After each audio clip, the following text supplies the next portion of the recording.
and gentlemen, we now present George Edwards in Dr. Jekyll and Mr. Hyde.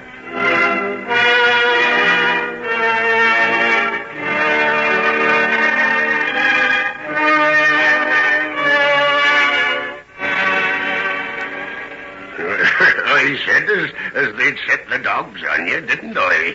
Oh, it wasn't as bad as that. The dogs came running out when I came through the gate, but Miss Trelawney soon called them off. Oh, and how did the old man greet you? Well, he was asleep when I got there. Not him. He sits in that chair of his before the fire, pretending he hears nothing. But there's nought escapes his ears. All the same, he's a very sick man. I'm not denying that. Esther'll not be burdened much longer with him, unless her looks dead out. Why? Do you think she'll be glad when her father dies? It'll give her a chance to get away from that farm there, and which be more than she's done these 5 years. Hardly set her foot off the place since young Sammy struck that trouble of his. Is that 5 years ago? Oh, so you know about it then? Yes. You don't say. Well, you're the last one I'd suspect of having any truck with a man of his kidney. Never clapped eyes on such an evil-looking customer in all my life. I remember well the time he first came in here. Young Sammy and 1 or 2 others and myself were sitting in the tap room. It were a hot summer afternoon, and we was mighty glad of a pot of landlord's ale. We was talking about nothing in particular, and all of a sudden a shadow fell across the room as he stood in the door. I don't know why it was, but something in the very shape of him made us all stop talking and stare. Sort of queer, like. When be your father going to start harvesting the apples in his orchard, Sam? Friday, maybe. He were talking about taking them to Bodmin and trying his hand at selling them around the houses himself. I was wondering if I could maybe borrow his cart. Them pigs of mine is eating their heads off. If I could take them into market maybe next week. Hello? What be old Badger speaking up about? Oh, must be a stranger. I've not heard Badger bark like that before. Well, gentlemen, what are you staring at? Pray continue drinking your beer. Oh, no harm meant. We are just struck rather a heap by seeing a stranger down this way. Whose dog is this? Mine? And I'd be obliged if you'd call him off. His manners aren't any better than his master's. Down, Badger, down. Look out, Sam. He nearly had you then. Oh, I can't think what's come over him. Stop it, Badger. Oh, bad luck to you. Will you do as I tell you? Badger! Let me try.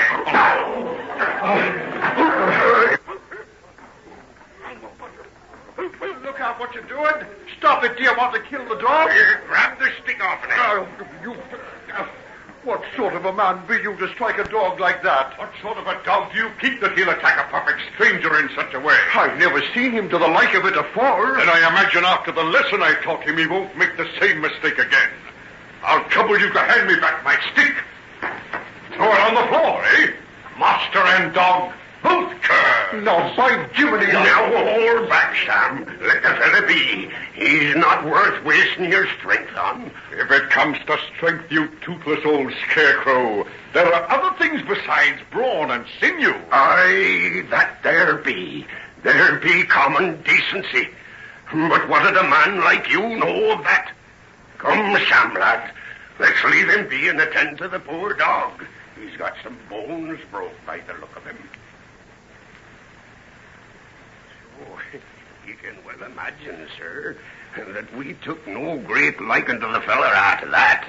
No, I don't suppose you did. Sam told me that it was all he could do to keep his hands off his throat. And seeing what happened afterwards, maybe it were a pity we held him back that day. Still, if you hadn't, it might have been worse for Sam. Worse than what happened in any case. Maybe you don't know the story, then, eh? I know some of it. What I'd told you, I'll be bound.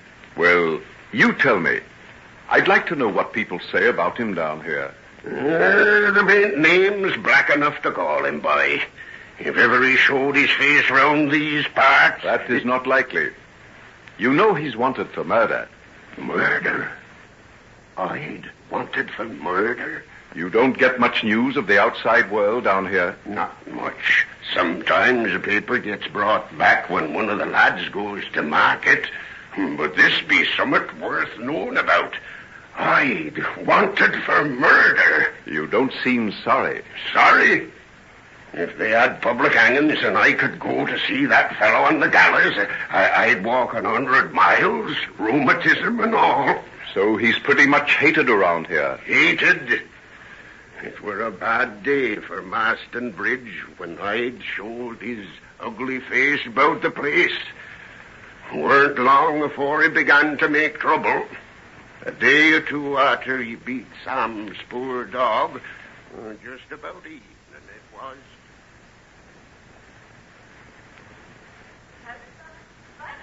Yes, Mother. There'll be a storm coming up. Go out and drive in the geese. If them young goslings get wet, they might all catch a cold and die. Just wait a minute till I put the last of the bread in the oven. Oh, I'll do it.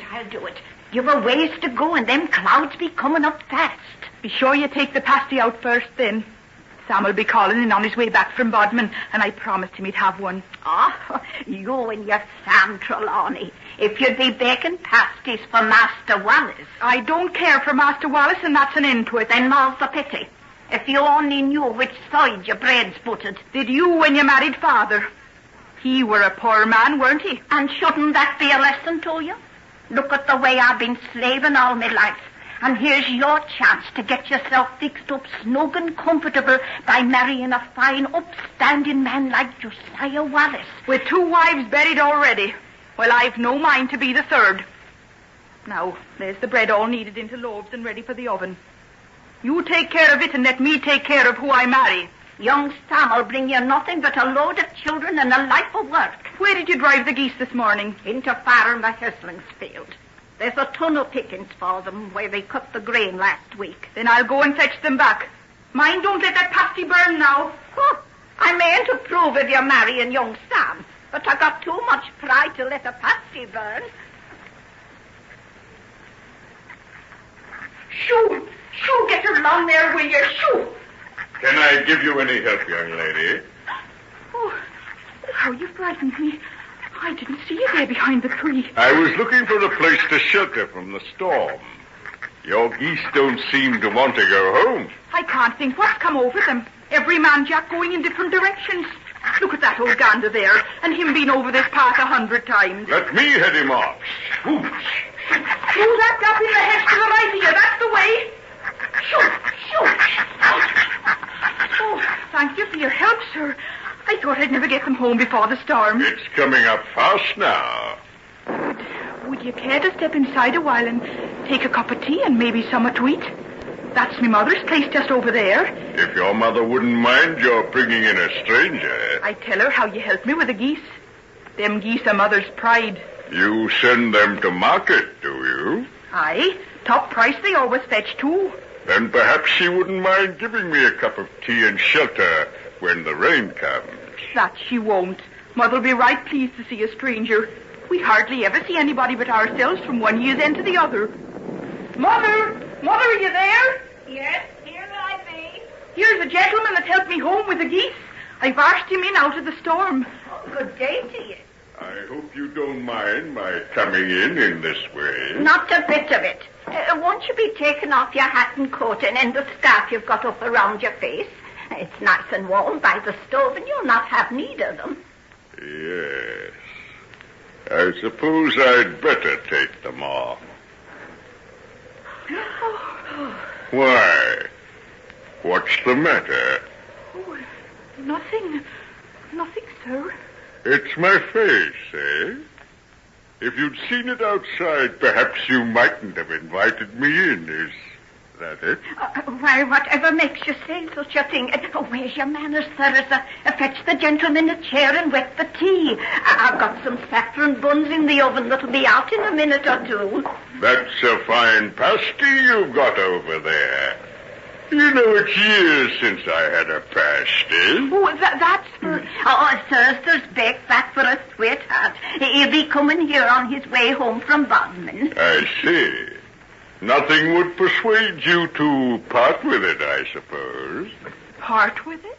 But why? I've just got a fancy for it. Oh, she's baked it specially for Sam. Sam. I wonder is he the young gentleman I met a day or so ago down at the Marston Bridge Inn? A tall young fellow with red hair on him? That'll be the same. And so, you baked this specially for him. Well. Now, suppose I were to offer you a guinea for it, huh? A guinea? Yes, a guinea. You think I'm mad, eh? I paid more than that for a meal in London a score of times. And I'll wager it hasn't been as rare a treat as a pasty baked for Sam by his sweetheart. Mother... Why, if you're serious... I was never more so. Now, is it a bargain? No. Don't be silly, fellas. What's a pasty? And a guinea means a lot to us. But Sam's coming in the gate now. I can hear his horse's hoofs. Excellent. Excellent. Here's the guinea. Now let me have my pasty. I'd like nothing better than to have young Sam come in and see me just starting to sink my teeth into his supper. Let me face the door so that I can get a good view of his face. This is going to be good. Almost as good as the pasty.